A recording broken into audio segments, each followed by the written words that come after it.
Volume 3, Book 3, The Girondins. Chapter 1, Cause and Effect. This huge insurrectionary movement, which we liken to a breaking out of Tophet and the abyss, has swept away royalty, aristocracy, and the king's life. The question is, what will it do next? How will it henceforth shape itself, settle down into a reign of law and liberty according as the habits, persuasions, and endeavours of the educated, moneyed, respectable class prescribe? Formula and pre-established rule of philosophy?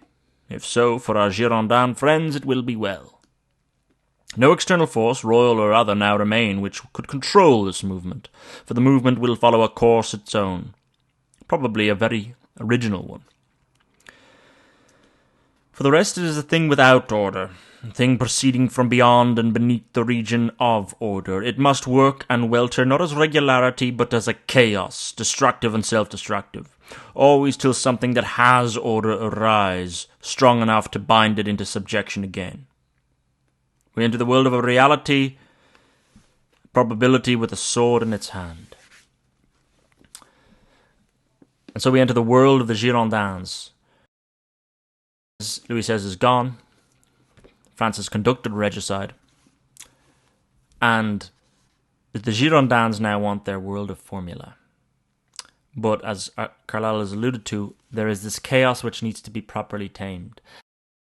There is an element to this chaos which the men of simple formula cannot harness, cannot control. That's what we're going to see play out in the Girondins against Jacobin factions. There's no king where they can both rally around saying, well, at least we agree we don't want him. There isn't that anymore. There's nothing keeping these two forces from each other. This will be the test of the Girondins, the test of their formula. And reality still stalks them. Hunger and nakedness, nightmare and oppressing, lying heavily on the 25 million hearts. This, not the wounded vanities or contracted philosophies of philosophical advocates. Rich shopkeepers, rural noblesse was the prime mover in the French Revolution. As the like will be in all such revolutions in all countries, feudal fleur-de-lis had become an insupportably bad marching banner. Carlyle calls it a republic for the middle classes, and it simply wouldn't hold. It is one of atheism and unbelief in anything save in brute force and sensualism. Freedom, equality, brotherhood. Not in the money bag, but far elsewhere will Sansculottism seek these things. Ultimately, we have a world that no Girondin formula can regulate. There will, strictly counting, be as many parties as there are opinions. To the length of 749 parties, however, no nation was ever yet seen to go. Nor, indeed, much beyond the length of two parties, or two at a time. We have reached the 25th of February, 1793. It is a world where there is the cry of women round the salle de ménage, with du pain et du savon, bread and soap. The distributive citoyens are of violent speech and gesture, their long Eumenides' hair hanging out of curl, nay, in their girdles pistols are seen sticking. But the city begins to churn. On Monday, gone 5 weeks, which was the 21st of January, we saw Paris, beheading its king, stand silent like a petrified city of enchantment. And now, on this Monday, it is so noisy, selling sugar. Cities especially, cities in revolution, are subject to these alternations, to the secret courses of civic business and existence, effervescing and effervescing in this manner as a concrete phenomenon to the eye. Pitt has bribed the anarchists. Marat is the agent of Pitt. This is the sort of murmur that happens beneath the churn of everyday business. The French nation has believed for several years now in the possibility, nay, certainty and near advent of a universal millennium, a reign of freedom, equality, fraternity, wherein man should be the brother of man and sorrow and sin flee away. Out of the putrescent rubbish of skepticism, sensualism, sentimentalism, hollow Machiavellianism. Such a faith has heavily risen. Simultaneously, Europe shook itself, rushed towards the sepulchre where God had lain. There was no universal impulse of faith that one could note, right? Protestantism was silent.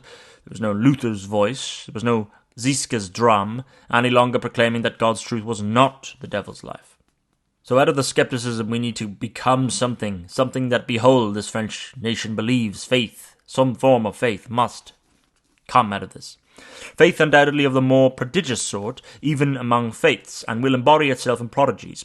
It is the soul of that world prodigy named French Revolution, whereat the world still gazes and shudders. This battle of mountain and Gironde. And what follows is the battle of fanaticisms and miracles, unsuitable for cause and effect. The mountain has left no memoirs. The Girondins have left memoirs. And there we get the distinction between why people in Britain were more dispensed to side with the Girondins and have thought, well, if only the Girondins had run their course of the revolution, it could have been something that the Enlightenment could have agreed upon, similar to the American Revolution. Carlyle, of course, disagrees that is an inevitability that the Girondins would not gain access. But here we are. The Girondins leave memoirs, and the Jacobins, or the Mountain, which is the faction where they stood in the assembly, which are too often the little other than long-drawn interjections. Woe is me, cursed be we. This is the sort of reading of the Girondin memoir Carlyle comes upon. So he says, these aren't of much worth. They're just people complaining. At least, there are no memoirs from the Jacobins, but at least they were men of action of some sort. Chapter 2. Culottic and Sansculottic.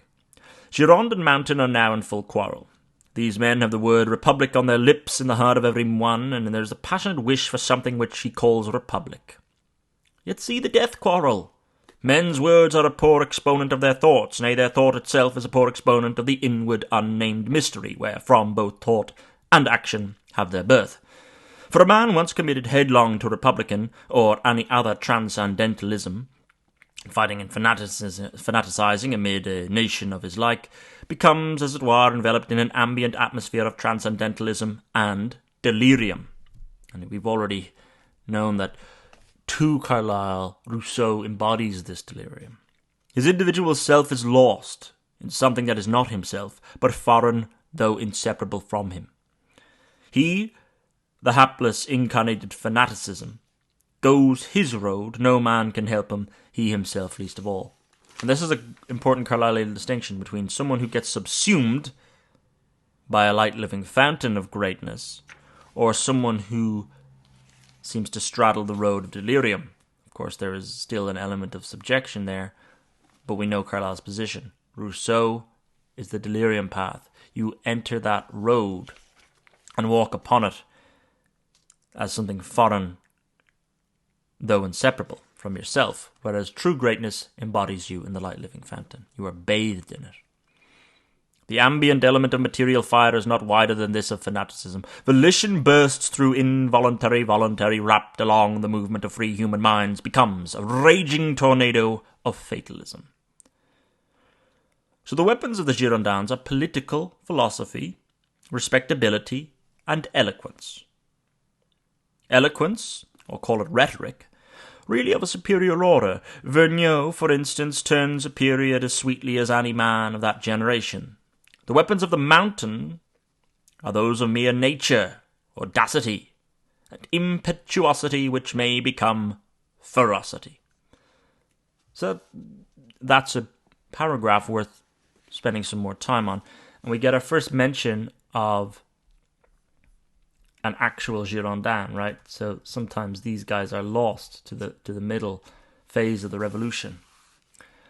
But he mentions Pierre-Victorien Vergniaud, a French lawyer and statesman. Again, this is the advocacy class we talked about. A lot of the advocacy class wanted to have that legal, Latin, distinct phraseology to encompass the whole political body.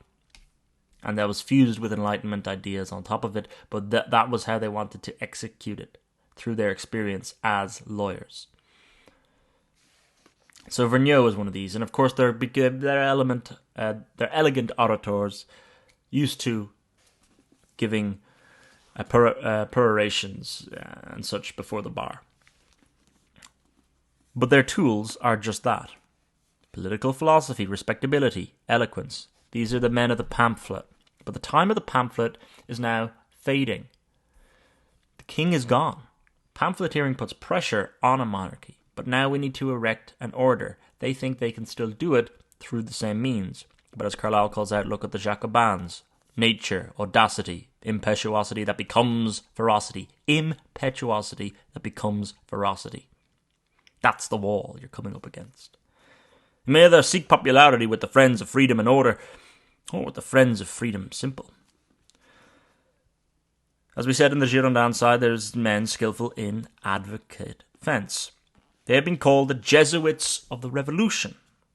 Well, was the revolution made and then fought for against the world these 4 weary years that a formula might be substantiated, that society might become methodic, demonstrable by logic, and the old noblesse with their pretensions vanish? Or ought it not withal to bring some glimmering light and alleviation to the 25 millions who sat in darkness, heavy laden, till they rose with pikes in their hands?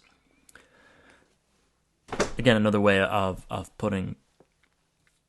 placing the situation here. The 25 millions is the masses, right? That's what Carlyle means when he says that. They have had pikes in their hands. They need something almost religious to look towards, a higher faith.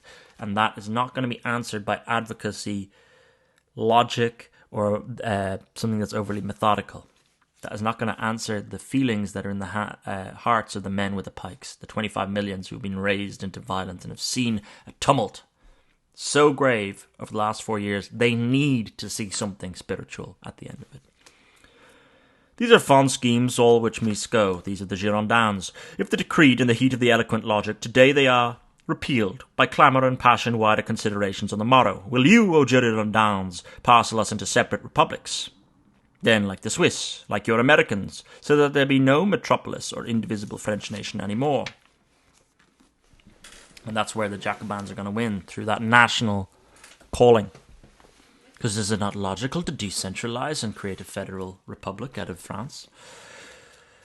Marseille demands the like. Nay, from Marseille there come 2 addresses, one Girondin, one Jacobin, Sansculottic. Hot Rebequi, sick of this convention work, has given place to his substitute and gone home, where also with such jarrings there is work to be sick of. A Rebequi, again, swims in the circles of a Barbaro, a Bouzeau, a Pétion, if we recall Mayor Pétion, and the like. But he's gone home. He's getting tired of the grinding gears, the heart of government. Lyon, a place of capitalists and aristocrats, is still worse state and almost in revolt. The news of the regicide. So distracted is Lyon grown, with its cannons rumbling, convention commissioners must be sent thither forthwith, if they can appease it and keep the guillotine in its loft. Consider finally if on all these mad jarrings of the southern cities and of France generally, a traitorous crypto-royalist class is not looking and watching, ready to strike in at the right season. So amidst the men of formula, the Girondins, against the men of nature, Jacobins trying to offer a French national spiritual answer to the revolution. Amidst all of this, there's this crypto-royalist class, and whether it's simply existing in the minds of men or whether it's genuinely there trying to come in, is going to play on both the Girondins and the Jacobins. Chapter 3. Growing Shrill. They prick assiduously into the sore places of the mountain, do the Jacobins. Look at squalid Marat, Jean-Paul Marat. For his own sake and for the mountain's sake is assaulted ever and anon. So Marat really is a Jacobin, true, and you should associate him with that side. He is trying to, despite being, the mathematician, etc., he is trying to find the spiritual. He has gone full into the ideals of the revolution as being something that is the idea of France, is the destiny of France, the idea of the nation. The day when the Girondins proposed to decree him accused, décret d'accusation, as they phrase it for that February paragraph, quote, hanging up a $4 or 2 at the door lintels, close quote, Marat proposes to have them decreed insane and ascending the tribune steps is heard to articulate these most unsenatorial ejaculations. La cochon, les imbéciles, pigs, idiots. There is a second sore place of the mountain in this, and it is anomalous Monseigneur Equality Prince d'Orléans, right cousin to the king. The man who watched the king get executed, he is now call himself Philippe Egalité, whereas he used to be Philippe Orléans. The Girondins have moved. The whole race of Bourbons, of which Philippe Orléans, Philippe Egalité is one, should be marched forthwith from the soil of France. And poor Orléans Egalité, the disowned of all parties, the rejected and foolishly bedrift hither and thither, to what corner of nature can he now drift with advantage? Feasible hope remains not for him. Sheltered, if sheltered it be, in the clefts of the mountain, poor Egalité will wait. One refuge in Jacobinism, one in Dumouriez and counter-revolution. And remember, Dumouriez is in charge of the French forces. He is seen to have stayed out of expediency and perhaps out of a certain instinct to defend the frontiers of France, but he increasingly disagrees with what's going on back home. He's had the confrontation with Marat already. These are men not ideologically aligned. There's Mademoiselle Egalité, the wife. She must retire to the Netherlands, must wait on the frontiers. But it's not looking good for Philippe. Nor are peacemakers wanting, of whom likewise we mention two, one fast on the crown of the mountain, the other not yet aligned anywhere. Danton and Barrère. Ingenious Barrère, old constituent and editor of the Slopes of the Pyrenees, is one of the usefulest men of this convention. Bertrand Barrère, Freemason, journalist, and one of the most prominent members in the National Convention. He ultimately flits between. He is neither of the Girondins on the right, nor of the Jacobins on the left. He is in the plane, in terms of the political factions. So, he was popular, but the Jacobins see him as a man who flitted and vacillated between political values, and is therefore without true quality. But Danton, we also know, is very popular in an orator. He is with the mountains, but not entirely. Can he entirely be trusted? He may go the path of a Mirabeau. We know he was replaced Mirabeau, and Mirabeau, was he not trying to find some constitutional monarchy solution in the 1790s before he passed away? Well, success to the winning side seems to be the motto of Barrère, Bertrand Barrère. Barrère gets given the role of committee reporter, and call him not as exaggerative Mercier does, the greatest liar in France. Call him, with Burke, an Acreon of the guillotine, and a man serviceable to the convention. So almost he works as a cog. He is not an ideological man, but is a very talented man. Broad Danton is loved by all the mountain, but they think him too easily tempered, deficient, suspicion. Danton is a titan, not a man for formulas, which leads him closer to the Jacobin side. The tumult will get ever shriller, though, and is growing pale. In fact, with a pang is to the heart of the Girondins this first withering probability that the despicable, unphilosophic, anarchic mountain after all may triumph. The sceptre departs from us. From us and goes to them. Eloquence, philosophism, respectability avail not. Against stupidity, the very gods fight to no purpose. Mit der Dummheit kämpfen Götter selbst, vergebens. The house will be swum away into Callian deluges. Chapter 4. Fatherland and Danger.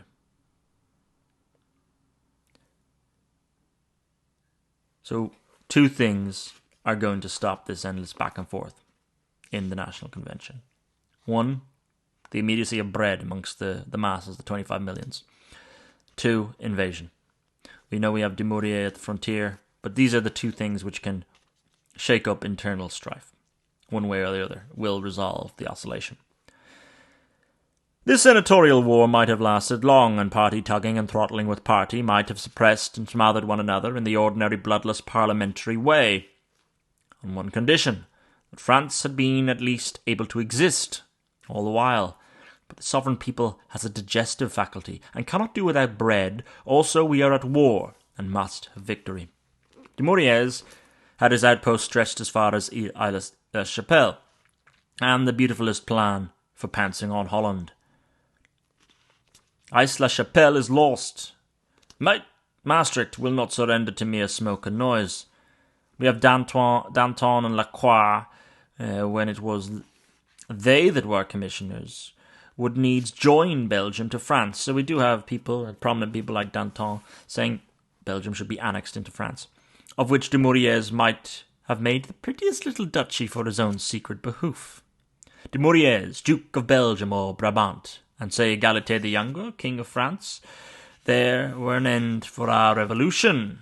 Way of considering order. This is the crypto-royalist position. Dumouriez takes Belgium. He can be a Duke of Brabant. And Philippe Egalite can become king. General Custine is rolling back from the Rhine country. Conquered Mentz will be reconquered, the Prussians gathering round to bombard it with shot and shell. So all is not going swimmingly. They are on the Rhine frontier, though, still. It is the explosion and new creation of a world, says Forster, and the actors in it such small means objects buzzing round the one like handful of flies. Spain will advance through the gorges of the Pyrenees, rustling with Bourbon banners. Of course, they are technically Bourbon, dating back from the War of Spanish Succession. And England has donned the red coat and marches with Royal Highness of York. In the early days of March, the Nantes post-bags do not arrive. They arrive only instead of them a conjecture, apprehension, bodeful wind of rumour. After the king's death there's a wide conflagration, not riot but civil war. So Nantes is in revolt in the west of the country. After the king's death, this wide conflagration, well, behold how this is promulgated by peasants. A Gaelic frenzy, Carlyle calls it, coming, I suppose, out of Brittany down into Nantes. And wild yelling battle cry of God and the King dash at us like a dark whirlwind. We enter Friday the 8th of March, 1793, when this jobs post from Dumouriez, thickly preceded and escorted by so many other job posts, reached the National Convention. So to understand Dumouriez at this point, we need to understand the campaigns of 1793 in the French Revolutionary Wars, coupled with what becomes known as the War in the Vendée, which is what is beginning to happen here in Nantes.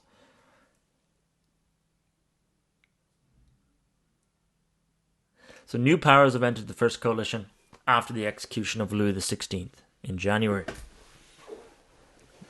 Carlyle noted this, with Spain and Portugal coming in, and on February France declared war on Great Britain and the Netherlands. We have Dumouriez wants to pounce on the Netherlands, whereas the convention will actually send instructions to him simply to defend the Belgian territories they already have. So you have Dumouriez acting almost as a rogue campaigner, a proto-Napoleon again. We had this with Lafayette, although he eventually had to flee, as he still had the loyalty to the king. Dumouriez has lasted past the regicide, so now is even more a rogue actor against the convention. And at the same time you have this happening, obviously you have Marseille and Lyon not liking the radicals taking over in Paris slowly but surely, and the Vendée. War in the Vendée, which is located just south of the Loire River in western France, sort of centralized on Nantes. There's this idea that much of this happens because of a levy decree in February 1793, because the First Coalition is gathering greater pace. They need to get more and more men to fight for France. And with the regicide happening, many of these people being conscripted do not believe in the France they are even fighting for. There is a flag of the Fatherland in danger waving from the town hall. Black flag from the top of Notre Dame Cathedral. There is proclamation and hot eloquence. Dumouriez, secret friend of Pitt and Cobourg, burst out from the hearts and the lips of men.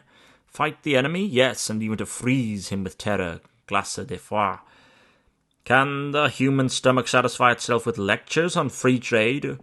And are we to fight with the Austrians in a moderate manner or an immoderate? This convention must be purged, because it's not acting decisively enough in these moments. Most, or perhaps at bottom, only the old banner of the section, manufactured prior to the 10th of August, when such streamers were according to rule. So there is this want amidst the chaos of a faction to return to the 1791 constitution. History, looking over the Girondin memoirs, anxious to disentangle the truth from the hysterics, find these days of March, especially this Sunday, 10th of March, play a great part. Plots, a plot for murdering the Girondin deputies, anarchists and secret royalists plotting, in hellish concert for that end. Well, an end, then, to these anarchists, to which, however, Pétion, Girondin, opens the window and finding that the night very wet, answered only, "Ils ne feront rien," and composedly resumed his violin. So does Pétion know of this want of the restoration of the 1791 French Constitution? But France rising to fight Austria has been raised only by plot of the 10th of March, to kill 22 of them. This 10th of March we may mark as an epoch of the Girondin destinies. The rage so exasperated itself, the misconception so darkened itself. Meanwhile, with Dumouriez in Belgium, it fares even worse. We enter the Battle of Nervinden on the 18th of March, which is lost. We have the execution of the tyrant. This Dumouriez calls the murder of the king all of a sudden. Danton and Lacroix, flying thither as commissioners once more, return very doubtful. Even Danton now doubts. This is the plot of Dumouriez to reinstitute the 1791 constitution. How many of the Girondins will actually go along with it now? There's war and revolt in the Vendée. The war to the east looks bad. The first coalition is gathering pace. 3 Jacobin missionaries, Proli, Debuisson, Pereira, have flown forth, sped with wakeful mother society. But we have executed our king. And what is it to me, hastily cries Dumouriez, a general of no reticence, whether the king's name is Ludovicus, or Jacobus, or Philippus? Chapter 5, Sansculottism Accoutred.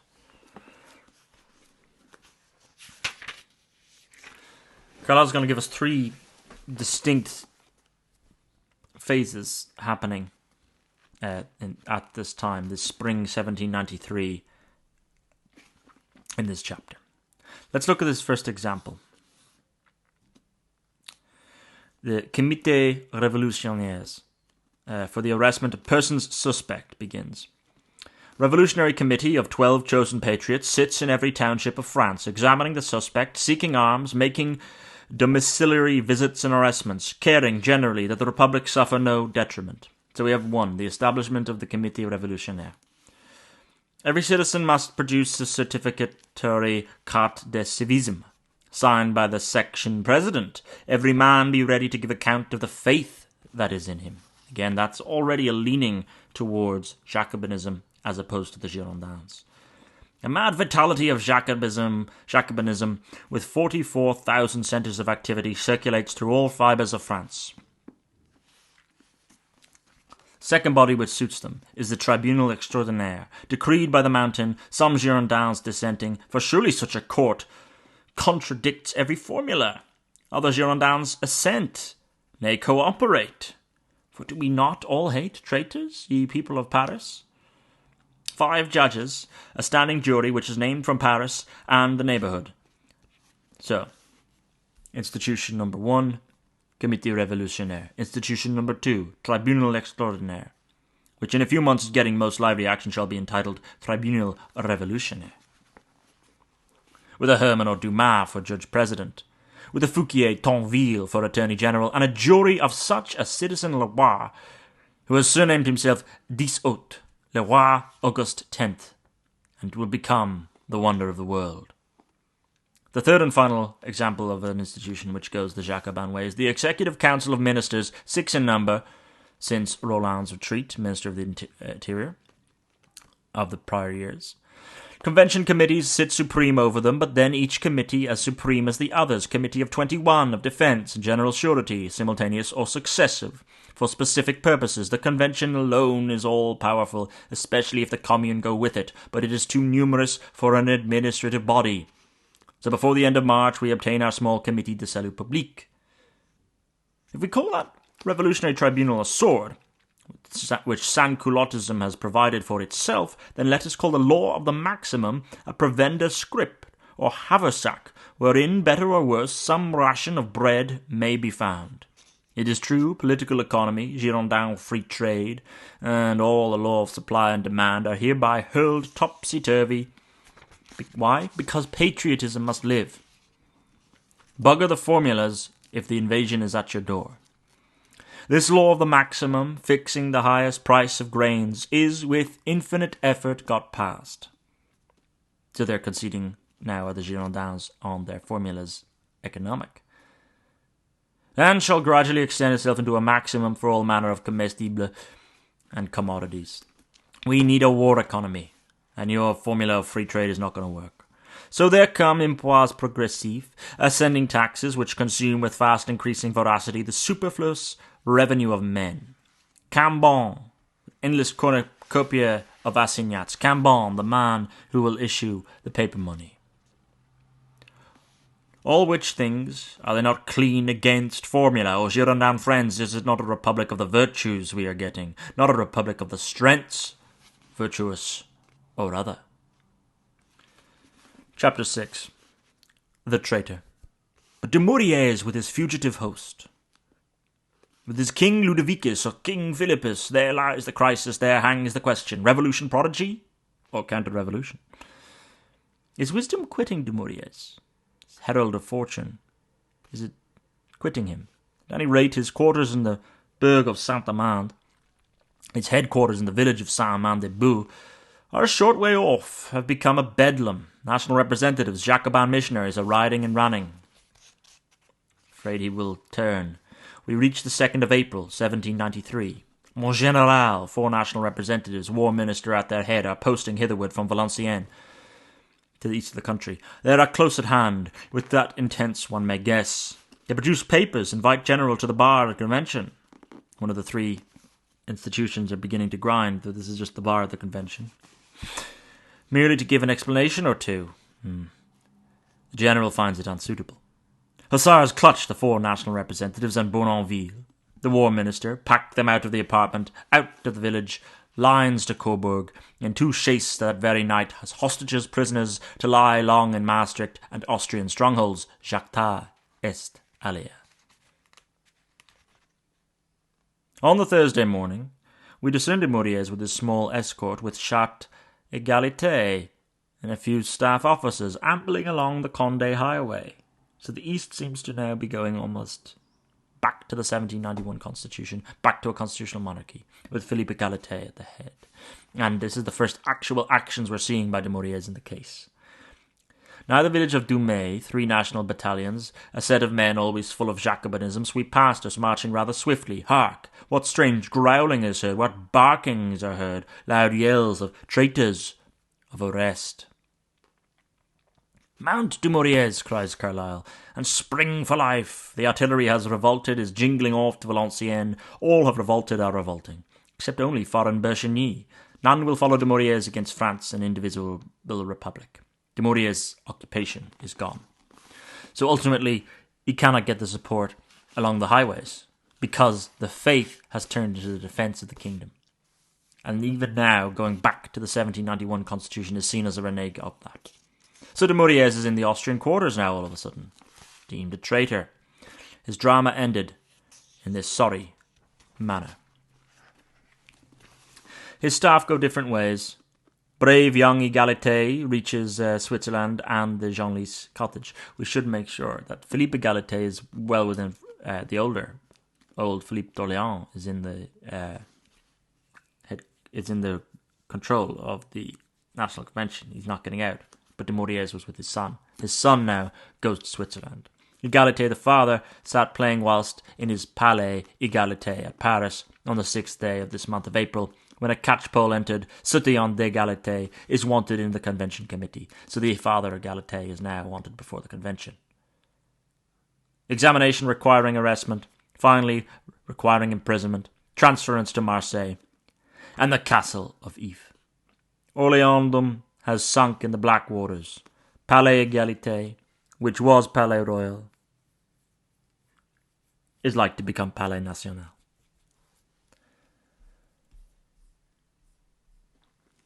Chapter 7. In Fight. Our republic by paper decree may be one and indivisible. The defection of contemptuous diplomatic Dumouriez falls heavy on the fine-spoken, high-sniffing homme d'etat. Began on the day when, in reference to this defection, the Girondins broke with Danton. Whether a main accomplice of Dumouriez has not probably been Danton, he was back and forth on that frontier a lot, so suspicion is rife. "Le scélérat," cries Danton, starting up with clenched right hand, La Source having done, and descends from the mountain, which is the place where they sit in the National Convention, like a lava flood. His answer not unready. La Source's probabilities fly like idle dust, but leave result behind him. La Source being his accuser. "You were right, friends of the mountain," begins Danton, "and I was wrong. There is no peace possible with these men. Let it be war, then. They will not save the Republic with us. It shall be saved without them." Danton makes the call. Even though the Mountains don't believe him particularly of them, even though they respect him, he is the one who rallies them to say, there cannot be a Republic with these Girondins. The patience of virtuous Pétion finally boiled over. And the Girondins so speak up. Pétion, of course, among the Girondins, who has a hatred for Robespierre, the like, took up this battle pledge of Danton's and decreed Marat accused. It's the 11th of April, 1793. Bedlam now rules, and the Mountain and Girondins were rushing at one another with clenched right hands and even with the pistols in them, when, behold, Girondin Depuré drew a sword, so one of the Girondins even draws a sword in this tumult. But now in such posture of affairs, virtuous Pétion rises next morning, to lament these effervescences, this endless anarchy invading the legislative sanctuary itself. What of Marat? Well, whence is Marat? I concluded he had got la rage, the rabidity or dog madness. Rabidity smites others rabid. This is a Carlyle rule of revolution. So there rises new foam-lipped demand to have anarchists extinguished, and specially to have Marat put under accusation. Send a representative to the Revolutionary Tribunal. Violate the inviolability of a representative? Have a care, O friends, this poor Marat has fault enough. But against liberty or equality, what fault? That he has loved and fought for it, but not wisely, but too well. So the Girondins target Marat. Chapter 8. In Death Grips. It proves what strength, were it only of inertia, that there is in established formulas, that weakness in nascent realities and illustrative several things, that this death wrestle should still have lasted some 6 weeks or more. We even change our locality. We shift on the 10th of May, so we're gone about a month further. We're into May 1793. From the old Salle de Manège into our new hall in the palace, once a king's but now a republic's of the Tuileries. Remember, they booted Philippe Égalité out. He's now in prison near Marseille. And so now the old hall in the palace becomes the new seat of the assembly. It is a most dark, confused death wrestle, this of the 6 weeks. Formalist frenzy against realist frenzy. Patriotism against egoism. Pride, anger, vanity, hope, and despair. All raised to the frenetic pitch. Frenzy meets frenzy like dark clashing whirlwinds. Neither understands the other. The weaker one day will understand that it is verily swept down. The mountain again is strong. Has reality and audacity. Reality of the mountain are not all furthersome things possible then. A new 10th of August. 10th of August was when the coup happened on the king. Even the 2nd of September. So the September massacres that followed. 24th day of April 1793. Marat was returning from a revolutionary tribunal, of all things. Shoulder high is the injured people's friend, crowned with an oak garland amid the wavy sea of red nightcaps, Carmagnole jackets, grenadier bonnets, and female mob caps, far sounding like a sea. He is acquitted. Patriot sections of volunteers, not yet gone to the frontiers, come demanding the purgations of traitors from your own bosom, the expulsion or even the trial and sentence of a factious 22. So the 22 are the Girondins. Nevertheless, the Girondin has got its commission of 12. It's got its own commission, a commission specially appointed for investigating these troubles of legislative sanctuary. Let Sansculottism say what it will, law shall triumph, says the Girondin. We'll get our own committee of 12. What about the Central Committee? There's another committee. Central Committee of all 48 sections that looms forth huge and dubious, sitting dim in the Archveche, sending resolutions and receiving them, a centre of the sections, in dread deliberation as to a new 10th of August. And now behold, in the garden of the Tuileries, Demoiselle Thirogne herself is become as a brown-locked Diana, were that possible, attacked by her own dogs, she-dogs. Now, we've had her before. This is Thirogne de Méricourt, Belgian singer, orator, organizer of the French Revolution. She founded, along with Gilbert Rome, the Société des Amis de la Loi in 1790, right? For societies of the Friends of Law. She's undergone Austrian imprisonment, but now she's back in Paris. But even in August 1792, she helped put to death royalist pamphleteers and such, but now, less than a year later, she's giving a speech in the Jardin des Tuileries and she's attacked by a group of Jacobin fanatic women.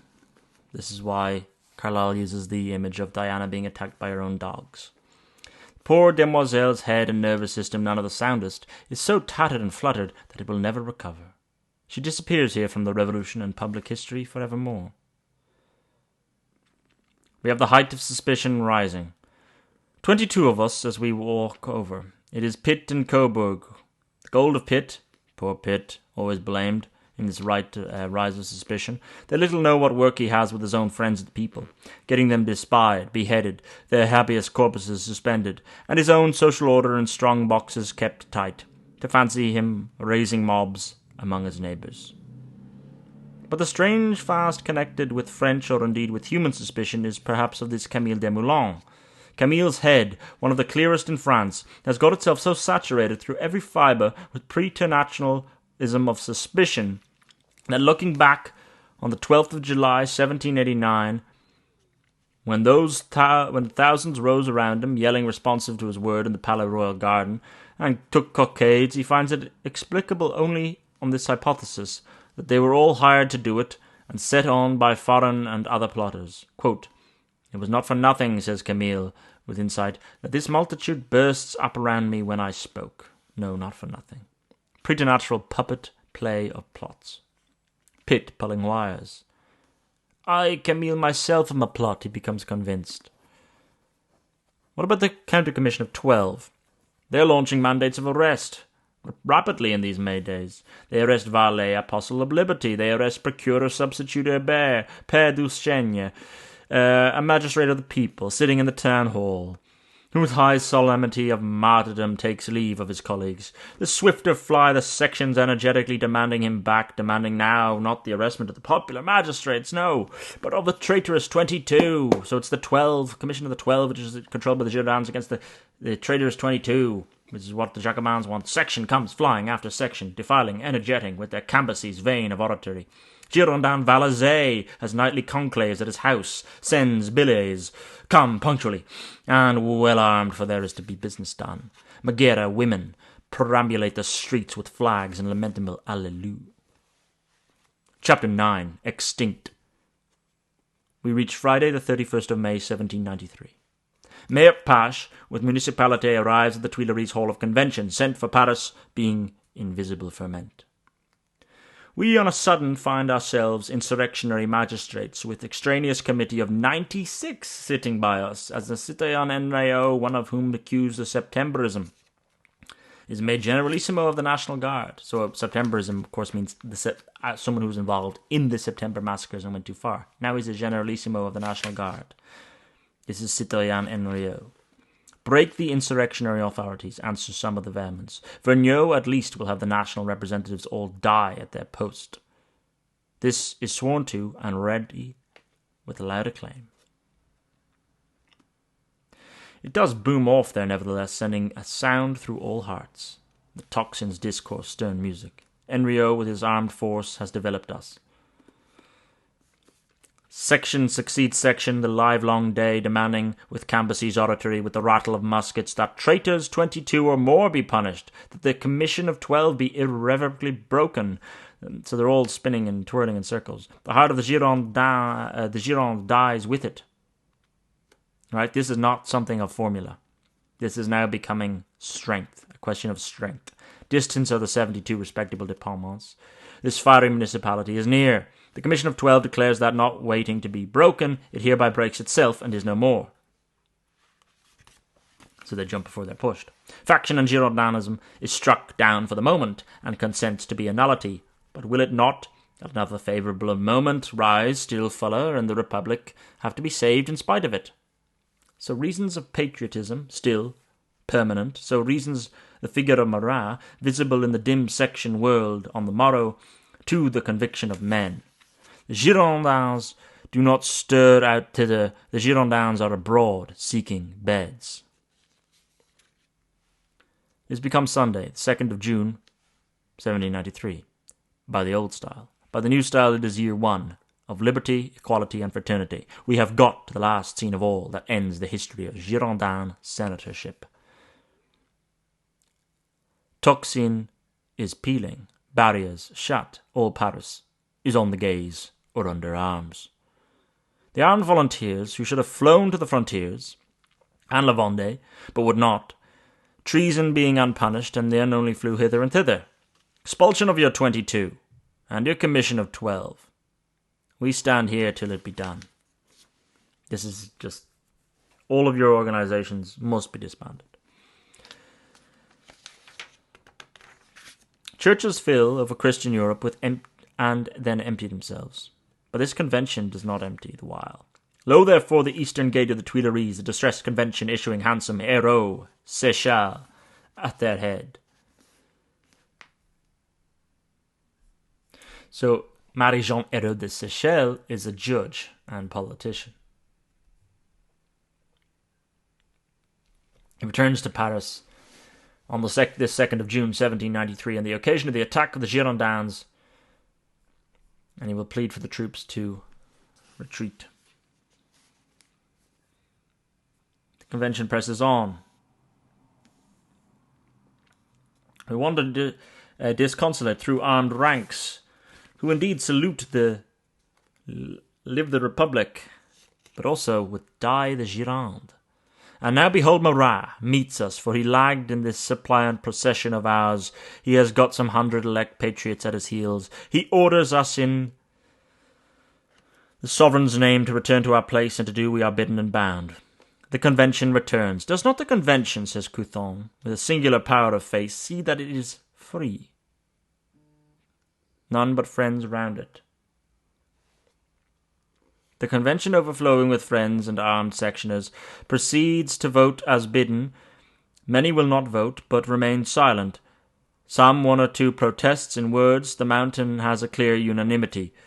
Commission of 12 and the denounced 22, to whom we add ex-ministers Clavier and Lebrun, these with some slight extempore alterations, this or that other proposing, but the Marat disposing, are voted to be under arrestment in their own houses. Brissot, Bouzeau, Vergniaud, Guadet, Louvet, Gensonnet, Barbaroux, Lassource, Lanjuinet, Rabot, 32 by the tale, all that we have known as Girondins, and more than we have known. Herewith ends the séance the Sunday of the 2nd of June, 1793. Yesterday, the Central Insurrection Committee had arrested Madame Roland, imprisoned her in the Abbaye. Roland himself has fled, no man knows whither. Thus fell the Girondins by insurrection, and became extinct as a party. Not without the sigh from most historians. The men were men of parts, of philosophic culture, decent behaviour, not commendable, or condemnable, in that they were but pedants, and had not better parts, not condemnable but most unfortunate. They wanted a republic of virtues, wherein themselves they should be head, and they should only get a republic of the strengths, wherein others than they were head.